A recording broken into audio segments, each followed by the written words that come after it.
Welcome to pilot classes. आप देख रहे हैं 10th क्लास हिंदी कविता का पोएम का रिविजन्स, जो कि हम उल्टे डायरेक्शंस में लेके चलेंगे ताकि आपका अगर आगे से आपकी तैयारी ऑटोमेटिक, हम सबको पता है कि ज़्यादा होती है, पीछे के चैप्टर हमेशा तैयारी में छूट जाया करते हैं, तो ताकि आपके ना छूटे इसलिए हम पीछे से शुरुआत करते हैं। आपका 12वां चैप्टर है मेरे बिना तुम प्रभु। किताब का नाम आप जानते होंगे गोधुली, रेनर मारिया रिल्के द्वारा लिखा गया है। तो चलिए सबसे पहले हम रेनर मारिया रिल्के का परिचय जान लेते हैं कि ये थे कौन। तो रेनर मारिया रिल्के का जन्म 4 दिसंबर 1875 के प्राग, ऑस्ट्रिया, जो अब जर्मनी का हिस्सा है। अब ऑस्ट्रिया एक वक्त आपकी हिस्ट्री में होगा कि ऑस्ट्रिया एक वक्त बहुत ही प्रसिद्ध देश था, परंतु अब वो क्या हो गया, अब वो जर्मनी का हिस्सा हो गया। ऑस्ट्रिया का नामो निशान नहीं है। तो जर्मनी में हुआ था, प्राग। इसके पिता का नाम जोसेफ रिल्के, क्या है, जोसेफ रिल्के, तथा माता का नाम सोफिया है। ये जोसेफ रिल्के वाला पूछा जाता है आपसे बहुत ज़्यादा कि रेनर मारिया रिल्के का नाम क्या है, जोसेफ रिल्के और सोफिया, ऐसे याद रख सकते हैं, जोसेफ और स से निकला सोफिया। तो इनके माता पिता का नाम एक दूसरे से संबंधित है, सोफिया जोसेफ, ठीक। दोनों में स है, दोनों में फ है, ठीक है। तो आसानी से Joseph Sophia, Joseph Sophia, Joseph पिता का नाम, सोफिया माता का नाम। इनकी शिक्षा दीक्षा अनेक बाधाओं को पार करते हुए उन्होंने प्राग चूँकि जगह का नाम है, प्राग और म्यूनिख विश्वविद्यालय में शिक्षा पाई। कला और साहित्य में आरंभ से ही इनकी गहरी अभिरुचि थी। संगीत, सिनेमा आदि में अनेक कलाओं में इनकी गहरी पैठ थी। कविता के अतिरिक्त इन्होंने गद्य यानी कहानी भी पर्याप्त लिखे। इनका उपन्यास, ये याद रखें चूँकि उपन्यास इनका बहुत कम है परंतु बहुत प्रसिद्ध है, the notebook of Malte Laurids Brigge, the notebook of Malte Laurids Brigge और टेल्स ऑफ ऑलमाइटी। ये बहुत ज़्यादा पूछा जाता है। टेल्स ऑफ ऑलमाइटी के लेखक कौन है, रेनर मारिया रिल्के, याद रखें। टेल्स ऑफ ऑलमाइटी, ठीक, सर्वशक्तिमान क्या कहता है, tales of almighty, almighty miss सर्वशक्तिमान, ऑफ मिस का, टेल्स मिस कहना, सर्वशक्तिमान क्या कहता है, टेल्स ऑफ ऑलमाइटी के लेखक हैं रेनर मारिया रिल्के, ये पूछा जाता है। कहानी संग्रह प्रसिद्ध है। इनके प्रमुख कविता संकलन लाइफ एंड सॉन्ग्स,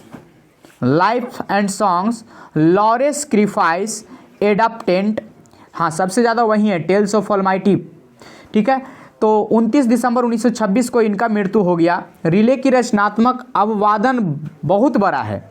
उन्होंने आधुनिक यूरोप के साहित्य को अपने गहरे भावबोध तथा संवेदनात्मक भाषा शिल्प से काफ़ी प्रभावित किया है और इनकी काव्य शैली गीतात्मक है, मतलब गाने जैसा है, ऐसा ये लिखते हैं। भावबोध की रहस्योन्मुखता है। कविता परिचय, अब कविता पे आते हैं कि कविता में किस चीज़ के संदर्भ में लिखा गया है। प्रसिद्ध हिंदी कवि धर्मवीर भारती द्वारा भाषांतरित, याद रखें इस कविता को किसने, चूँकि रेनर मारिया रिल्के इंग्लिश में लिखे होंगे या जर्मन में लिखे होंगे, परंतु इसको भाषांतरित हिंदी में कौन लेके आया, तो वो धर्मवीर भारती ने इसको भाषांतरित किया, ये पूछा जाता है। संकलित देशांतर से ली गई है, मतलब ये किस किताब से ली गई है, तो देशांतर से। ये लिखा हुआ ओरिजिनल किसका है, रेनर मारिया रिल्के का, परंतु इसको डुप्लीकेट किसने किया हिंदी में, धर्मवीर भारती ने। किस किताब में, देशांतर किताब में। रिल्के का आधुनिक विश्व कविता पर प्रभाव बताया जाता है। अब सारांश पे आते हैं कि इस कविता में क्या कहा गया है। मेरे बिना तुम प्रभु रिल्के की चर्चित कविता है। इस कविता में कवि ने बताया कि भगवान का अस्तित्व भक्त पर ही निर्भर है। यहाँ से आपसे पूछा जाएगा, ऑब्जेक्टिव निकाला जाएगा कि भगवान का अस्तित्व किस पे निर्भर है, तो भगवान का अस्तित्व भक्त पर निर्भर है।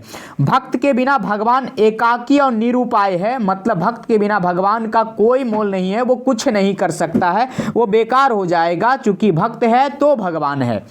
कवि कहता है, हे प्रभु जब मैं न रहूँगा तो तुम्हारा क्या होगा, जब मैं न रहूँगा तो तुम्हारा क्या होगा, तुम क्या करोगे, मैं ही तो तुम्हारा जलपात्र हूँ। ये सब याद रखिएगा कि भक्त क्या क्या होता है, जलपात्र हूँ। पानी पीते हो, जिससे तुम पानी पीते हो, अगर टूट गया तो तुम्हें इस जिससे नशा होता है मेरे द्वारा उन्हें प्राण मदिरा सूख जाएगी। मतलब मैं तुम्हारा मदिरा हूँ, मैं तुम्हारा जलपात्र हूँ, स्वादहीन हो जाओगे। दरअसल मैं ही तुम्हारी आवरण वृत्ति हूँ, मैं ही तुम्हारा आवरण हूँ, आवरण यानी वस्त्र, वृत्ति हूँ, गुण हूँ। अगर नहीं रहा तो तुम्हारी महत्ता ही समाप्त हो जाएगी मेरे प्रभु। मैं ना रहा तो तुम्हारा मंदिर मस्जिद गिरजा अर्थात तुम्हारा घर कौन बनाएगा, तुम गृहहीन हो जाओगे, कौन करेगा तुम्हारी पूजा अर्चना। दरअसल मैं ही तुम्हारी पादुका हूँ जो एक स्थान से दूसरे स्थान तक तुम्हारा प्रचार और प्रसार करता रहता हूँ, जिसके सहारे जहाँ जाता हूँ तुम जाते हो, अन्यथा तुम भटकोगे। कभी पुनः कहता है कि मुझसे ही तुम्हारी शोभा है, मेरे बिना किस पर कृपा करोगे, कृपा करने का सुख कौन देगा। जानते हो प्रभु, यह जो कहा जाता है कि सूरज का उगना डूबना सब प्रभु की कृपा है, वह भी मैं कहता हूँ, और इस प्रकार तुम्हें सृष्टिकर्ता बताने वाला कार्य भी मेरा ही है। मुझे तो आशंका होती है कि मैं न रहा तो तुम क्या करोगे। कवि के कहने का तात्पर्य यह है कि ईश्वर को मनुष्य ने ही स्वरूप दिया है, महिमा मंडित किया है, सर्वे सर्वा बनाया है। भगवान की भगवता, महता और महानता मनुष्य पर आधारित है। कहने का अर्थ यह है कि विराट सत्य और मनुष्य एक दूसरे पर निर्भर हैं। मनुष्य के बगैर सत्य नहीं और सत्य के बगैर मनुष्य नहीं, भगवान के बगैर भक्त नहीं और भक्त के बगैर भगवान नहीं। मतलब एक दूसरे पे ये पूर्णतः निर्भर करते हैं। तो अगले पार्ट में फिर मिलेंगे हम लोग। इसी प्रकार बने रहिए। Hindi revisions fine year class.